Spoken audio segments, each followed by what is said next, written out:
everyone, welcome back to another episode of Technologyglance. Today, in this video, I'm going to guide you through how you can clear downloaded titles on Blinkist. So, let's get started. Firstly, open Blinkist app in your device. Then tap on settings icon.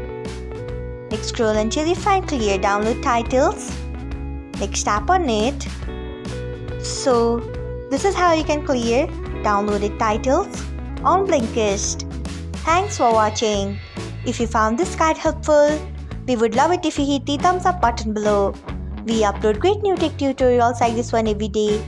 So, do not forget to subscribe to our channel and hit the bell icon so that you'll never miss another update.